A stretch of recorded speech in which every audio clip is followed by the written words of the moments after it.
What's happening, guys? This is Mike's Little Dragon Channel. Tonight we're going to be taking a look at Savage Dragon number 32 and possibly 33. We'll see how it goes. So we'll go ahead and open this one up. And as always, Savage Dragon is brought to you by creator, powerhouse extraordinaire, Erik Larsen, creator, writer, penciler, inker.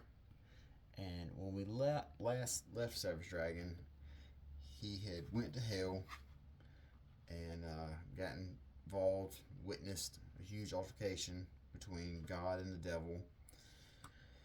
And so now we see this opening scene, as we've seen this type of image in Savage Dragon numerous times. Him being, burning in some sort of desolate area. A lot of times it's been a field, and this time this is basically in the ruins of where he got sent to hell by the fiend. So anyway, this shot here is homage, self-reference to the previous times Erik Larsen's drawn this. So we see he comes back to life, and his arms are still small because they got destroyed in the previous issue or whatever.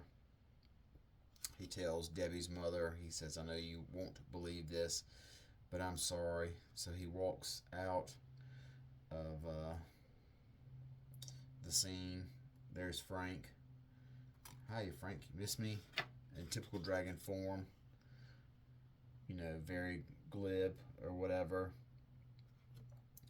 So now we get to see, we're back at the police station, and Alex and Chris Robinson, I think that's his name. I could be mistaken, I can't remember. But anyway, we get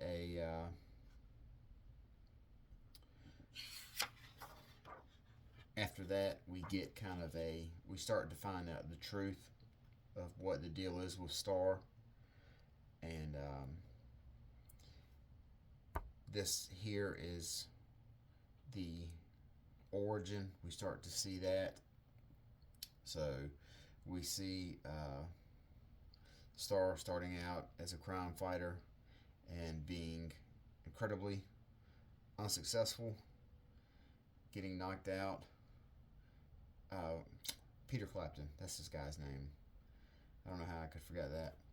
But anyway, we see him getting knocked out in his initial debut as Star, him running into Chris Robinson, and Chris basically getting hired as a bodyguard to Peter Clapton.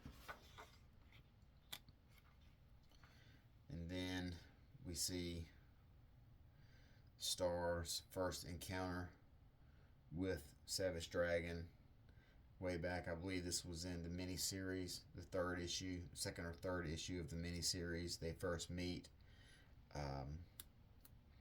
Meanwhile, over here we have basically Dragon telling Frank the situation that he went through, with Bonnie Harris, the devil, God coming to his rescue, and like Dragon says, he sees how Frank looks at Dragon. He sees how Frank looks after hearing that story. Dragon says, "Yeah, I kind of feel the same way," But even after all that, Dragon doesn't seem to believe anything. Then we cut to this issue here, this little subplot with Super Patriot's son and Dart out on a date. Killcat is someone who he's basically like a joke of a superhero. Really a superhero for the wrong reasons. Very, fame seeking, thinking he's the greatest thing ever or whatever. So basically, he just beats the shit out of Justice right here.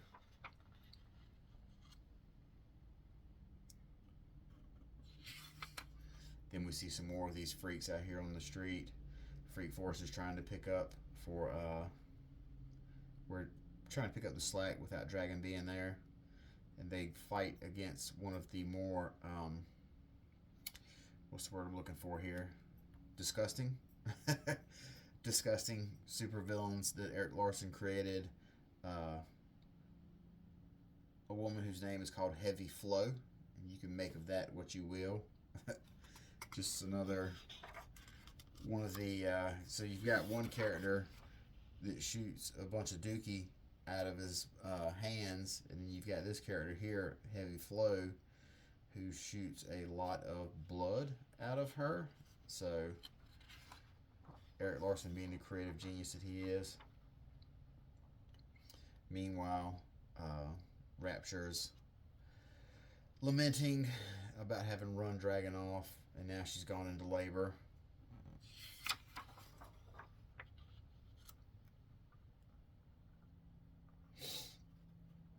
Phil confronts Dragon with his little chicken arms and tells him that his buddy, or this is Howard Neisman, and his buddy Phil is the one who in the previous issue had told him that he was dying of AIDS, and he told Howard that he wanted him to get a sample of Dragon's blood because he knows Dragon's blood has regenerative properties. So he thinks if he gets a transfusion of Dragon's blood, it'll save his life, basically. So then we get to some more of the flashback to Peter Clapton and Chris Robinson, and Chris Robinson's very upset.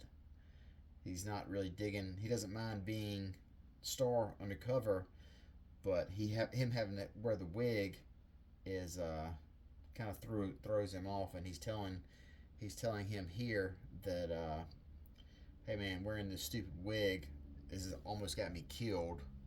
So, and Peter Clapton right here, he decides to say, well, how about if I have this accident and burn my hair off? So he burns his hair off in front of Chris.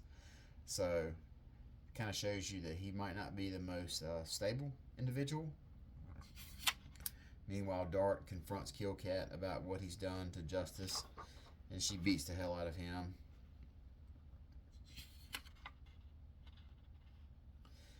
Dragon goes to do the transfusion. Meanwhile, Rapture's in labor.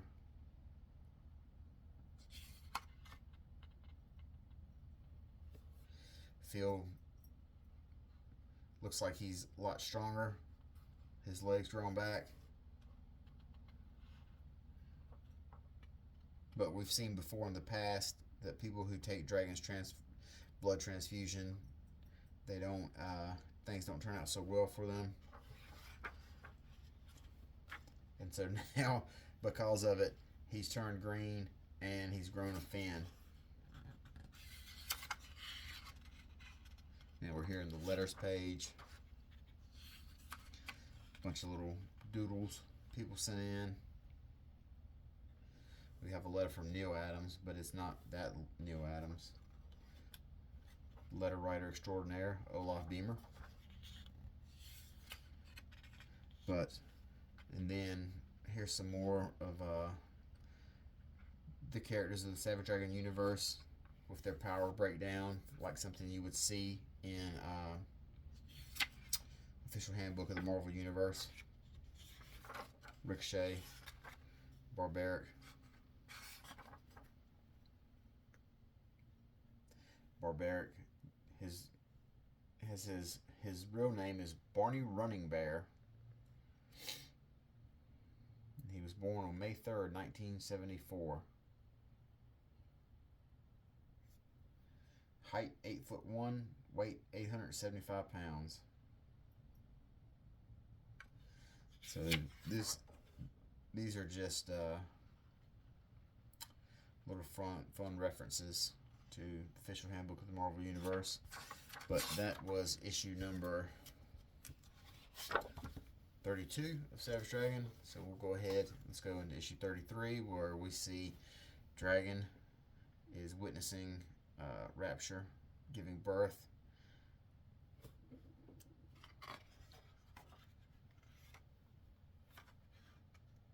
So we pick up where we left off. Um,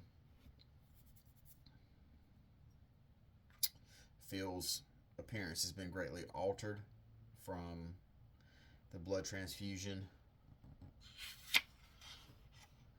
that he got from Dragon. So even though it cured his AIDS, it turned him green and gave him a fin. Then we get back to this page here where we see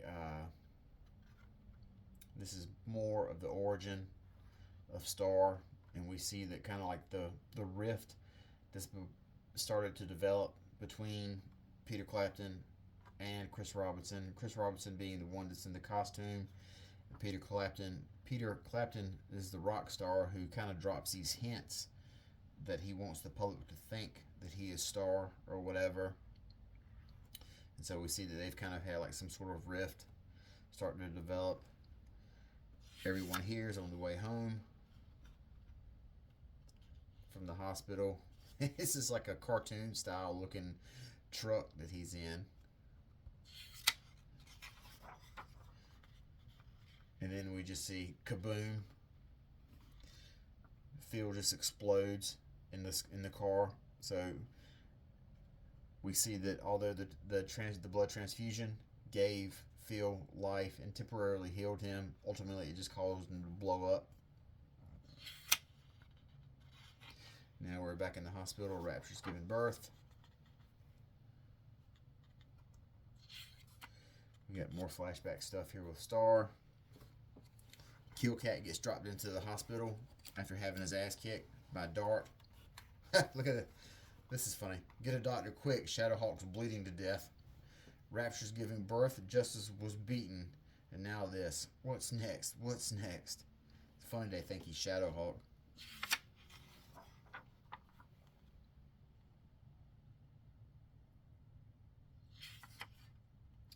I don't know what this is.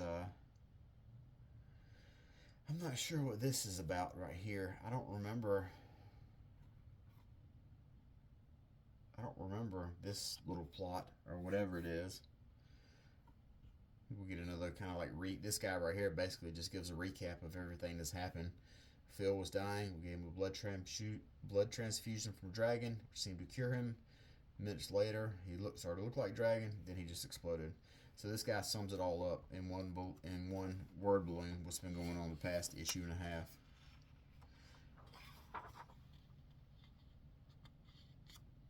And we see right here, Dragon and Peter, or not Dragon, but Star and Peter Clapton officially have their breakup.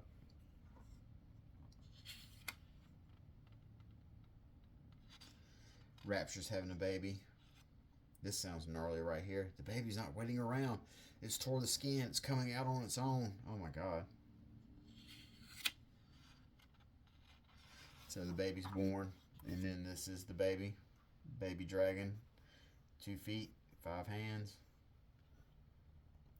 Now this is the little payoff for that scene that we saw where Rapture invited Peter Clapton into a side room where it looked like she was hooking up with him, but we find here that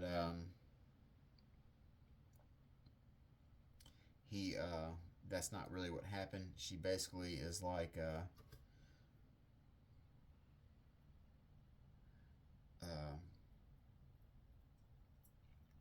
of like pulling a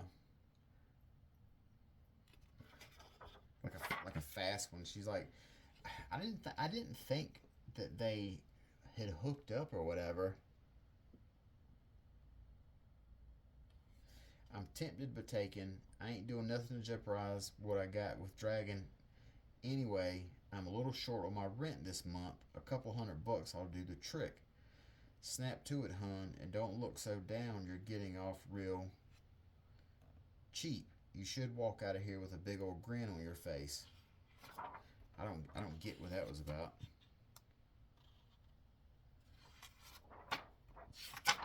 They don't touch back up on it here anywhere else.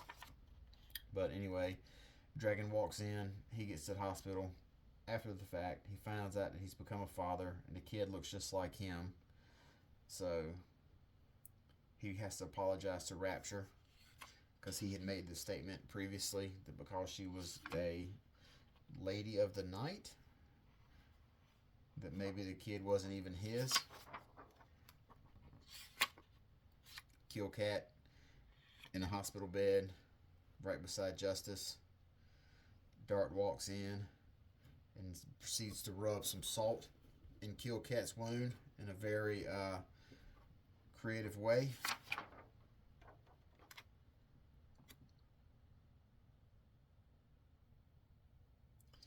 So Dragon has had to eat a big old bowl of crow.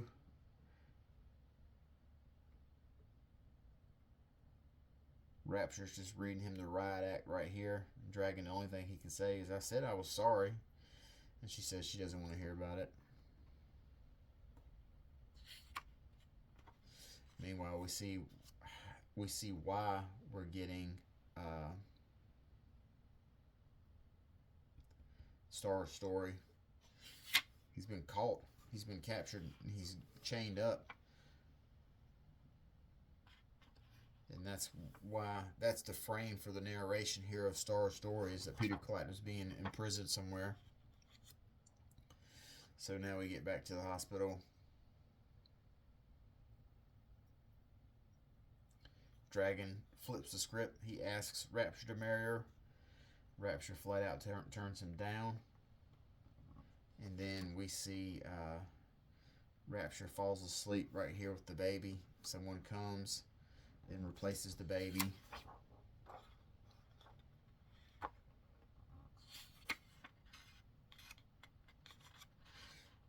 And Dragon, all his buddies at the police precinct basically tell him, look, just because she told you no, try it again, try and be romantic or whatever, make it seem sincere.